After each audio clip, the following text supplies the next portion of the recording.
C'est l'heure mondiale de Paulo Coelho, aux éditions Flammarion.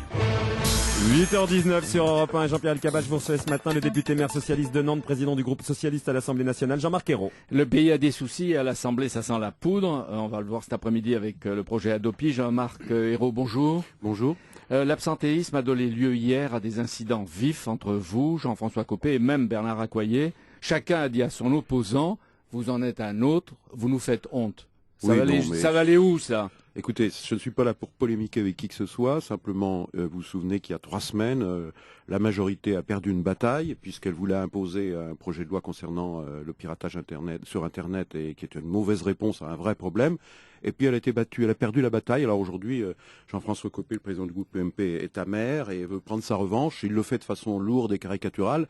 Ça ne le grandit pas, mais ça ne va pas empêcher l'opposition de faire son boulot. D'accord, mais est-ce que vous prenez pas les uns les autres l'Assemblée nationale pour une cour de récréation avec des jeux dérisoires aujourd'hui, indécents, alors que les Français font face comme ils peuvent à la crise? Pas du tout. Jeudi prochain, il y a un rendez-vous. C'est les socialistes qui le donnent, puisque c'est le jour, on sait à peu près une mais fois avant tous les 4 jeudi, mois. il y a aujourd'hui. Parce que vous avez eu une victoire il y a 3 semaines. Eh bien, on va Est-ce que la continuer. victoire n'a duré que 20 jours? Parce que j'ai vu que François Fillon et Jean-François Copé ont pratiquement sonné l'alerte rouge pour la majorité qui apparemment va voter le texte. Parce qu'ils sont sous le regard permanent de l'Élysée, qu'ils sont culpabilisés. Mais Ils ont peur. Ils ont ce peur de jour-là, l'Élysée. il y avait 15 députés UMP. Je rappelle que c'est 310 députés UMP à l'Assemblée nationale, c'est très peu de monde. Pourquoi? Parce que d'une part, ils étaient absents, mais d'autre part, parce qu'il y a beaucoup de doutes qui se sont installés au sein même de l'UMP. J'ai entendu ce matin un maire UMP sur votre antenne, sur cette loi Internet qui prétend lutter contre le piratage, qui ne réglera rien du tout et qui surtout, c'est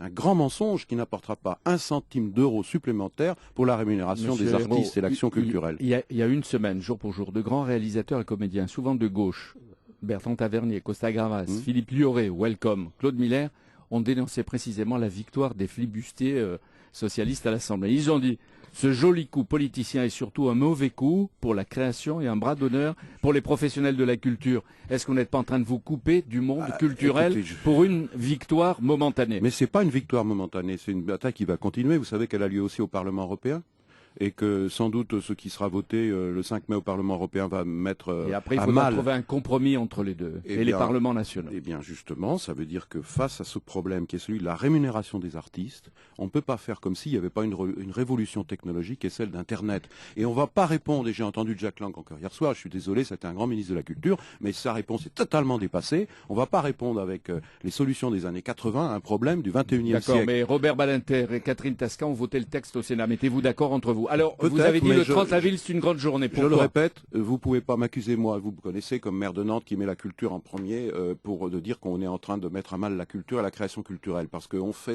une critique sur ce projet de loi, mais aussi on fait des propositions avec des ressources financières qui doivent aller aux artistes et à tous les artistes. 30 avril, pourquoi et c'est pas seulement important aux pour le grandes PS? C'est entreprises une de la journée distribution. d'initiative à l'Assemblée. Eh bien parce que de temps en temps, nous avons la maîtrise de l'ordre du jour. C'est très rare et nous allons l'utiliser par 3 propositions de loi. Il y en a une qui veut faire valoir la justice fiscale. Par exemple, la suppression du bouclier fiscal et la suppression des stock options et les fameux parachutes dorés. Et l'actualité que M. Bouton nous le rappelle. Vous êtes content d'avoir vu tomber une tête de banquier? C'est pas le problème de M. Bouton, c'est le système qui est en cause et c'est ce système que nous voulons changer et que la majorité et le gouvernement ne veut pas changer malgré les proclamations antilibérales du président de la République à l'étranger. Daniel Bouton sort de l'enfer. Il y a aussi des propositions sur le pouvoir d'achat, sur la protection des chômeurs, parce que c'est très important en cette période où beaucoup de gens perdent leur emploi. Et puis il y a la suppression du délit de solidarité, vous savez, les Français qui aident les étrangers en situation Alors régulière. justement, Jean-Marc Ayrault, combien de bénévoles ont été sanctionnés? Eh bien, j'ai écouté le reportage sur votre radio ce matin. Heureusement que vous écoutez Europe 1, c'est bien. Oui, parce que je m'informe. C'est bien. Et il y a beaucoup de reportages qui sont très éloquents, notamment ce maire que j'ai évoqué, mais aussi ce témoignage de personnes. Combien de bénévoles ont été sanctionnés? Il y a des gens qui ont été sanctionnés, on a donné le chiffre ce matin, une vingtaine, et puis il y a aussi tous ces gens qui sont entendus par la police. Le film Welcome le rappelle très bien. Il y a les pressions. Est-ce que vous reprochez à Éric Besson d'employer la manière forte contre des humanitaires? Absolument. Et je lui reproche beaucoup de choses. Je lui reproche aussi d'être passé complètement de l'autre bord, avoir proclamé le contraire. Et puis je lui reproche aussi d'être en train de changer les règles du code de la naturalisation. Avant, c'était l'État, les pouvoirs régaliens de l'État qui assuraient en quelque sorte l'égalité. Maintenant, ça sera dans chaque préfecture. Il y a un grand risque. Oui. Vous dénonciez déjà Brice Hortefeux, vous allez finir par le regretter, non? Non, mais c'est pas le problème. Je crois qu'il y a une politique gouvernementale, il y a celle de Nicolas Sarkozy, après il y a les personnes, certaines comme Éric Besson, mais je suis pas là pour faire sa pub. France, mais vous avez commencé apparemment. C'est vous qui m'avez Non, posé la question. je vous pose une question, c'est vous qui Donc je vous réponds, présentez Jean-Pierre. demain le délit de solidarité. François Fillon, Xavier Bertrand, Michel Barnier, une dizaine de ministres ont lancé cette nuit à Rueil-Malmaison la campagne européenne de l'UMP, vous savez, qui dit « Quand l'Europe veut, l'Europe peut ». Ils ont dénoncé le vide sidéral du Parti socialiste sur l'Europe. Ça vous a fait un choc. Parce qu'ils sont dans une situation difficile. Ils veulent faire oublier leur triste bilan depuis 2007, depuis l'élection de Nicolas Sarkozy, l'augmentation du chômage, le pouvoir d'achat qui baisse de façon considérable. Est-ce que vous savez combien gagne la moitié des Français? Je ne sais pas si vous le savez, ce chiffre-là. On a parlé des stocks options, des parachutes dorés et du bouclier fiscal. 1466 € par mois. 50% des Français gagnent moins que ça. Eh bien, monsieur Sarkozy a été élu sur le pouvoir d'achat. Donc on fait une campagne très dure pour faire oublier ce bilan. Mais surtout, nous, les socialistes, nous avons un manifeste de tous les partis socialistes et sociodémocrates européens et on veut changer l'orientation de l'Europe.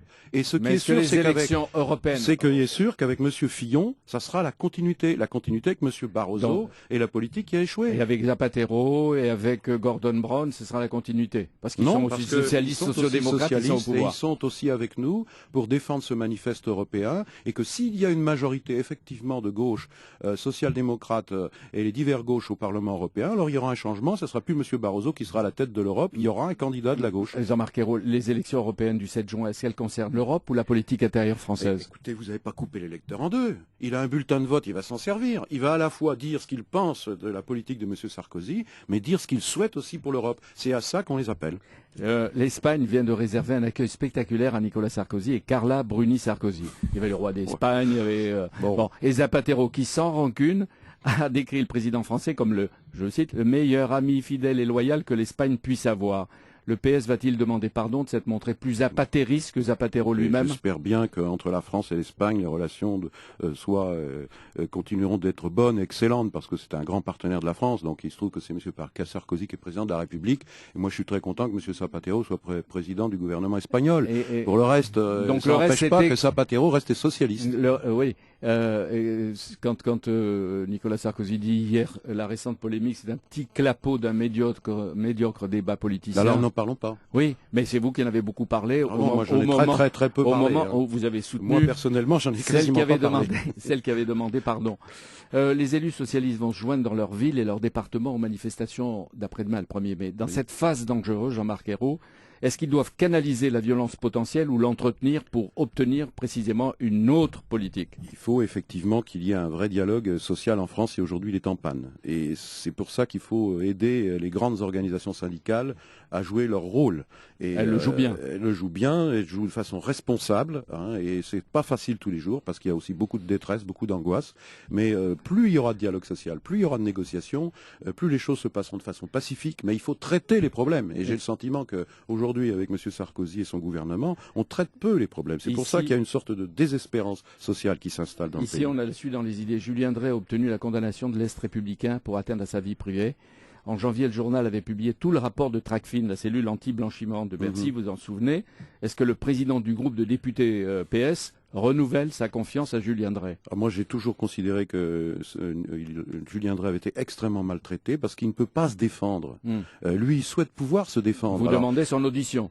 C'est la moindre des choses. Écoutez, on est dans un état de droit et il est attaqué en permanence, il est sali et il ne peut pas se défendre. Et vous lui demandez de revenir aussi parmi vous à l'Assemblée? Je lui ai dit personnellement qu'il avait toute sa place et la présomption d'innocence, c'est un principe et moi j'y suis très attaché. Merci Jean-Marc Ayrault. Merci Jean-Marc Ayrault, merci Jean-Pierre. Demain, votre invité? Veille du 1er mai, Bernard Thibault, CGT. Merci, à suivre vos commentaires sur l'actualité. L'actualité, c'est le premier cas de grippe mexicaine confirmé en Allemagne. On vient de l'apprendre. Puis ensuite, ce sera Nicolas Canteloup. Et après 9h, il y en aura pour tout le monde avec Ariel Dombal. N'oubliez pas, 9h25, on débriefe la matinale. Nouveau rendez-vous depuis lundi. Europe 1, 8h28. Une bonne nouvelle, l'iPhone est maintenant chez Bouygues Télécom. Une autre, les nouveaux forfaits Bouygues Télécom spécialement conçus pour l'iPhone avec SMS, web et mail illimité à partir de 37,90 € par mois. Avec l'iPhone,